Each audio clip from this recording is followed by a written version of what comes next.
אז סרטון חדש, עברו 3 שנים מאז.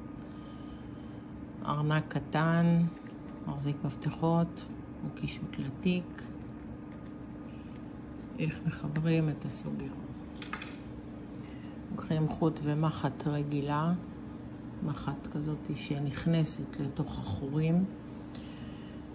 עוקפים, לוקחים את הסוגר, הוא צריך להיות מסביב לשורה האחרונה של הסלסלה הקטנה הזאתי. אפשר בספירלה, אפשר שלא בספירלה, אפשר בדוגמאות אחרות. חוט תפירה אפשר מהחוטים של פעם, של הקרושה, הממש ממש ממש דקים, הם מאוד חזקים. ומחט שתעבור בחורים כאן, ונכנסים מבפנים או מבחוץ בתחים כאלה שראו כמו תפירה. ככה, רגע. ונזהרים כל הזמן שלא לתפוס את הידית הזאת או דברים אחרים. רצוי לתפור פעמיים, אחרי הפעם הזאת עוד פעם.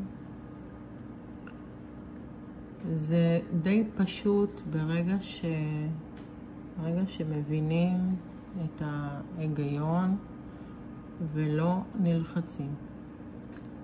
גם לי היה קשה פעם, גם אני לא הבנתי הרבה דברים, אז הנה, גם אני קצת התקדמתי.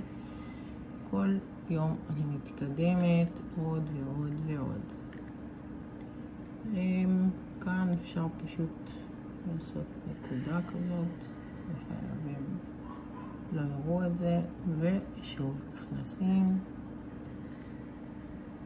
ככה ובאים לחור השני. זה עובר בקלות כשהמחט היא קטנה ושהיא מתאימה בדיוק. פעם חשבתי שצריך להשתמש במחט יותר ארוכה, אין צורך. זאת אומרת, מי שמרגישה צורך יכולה, ומי שלא, לא חייבת. זהו. אז זה אופן התפירה, ככה זה נראה בסוף.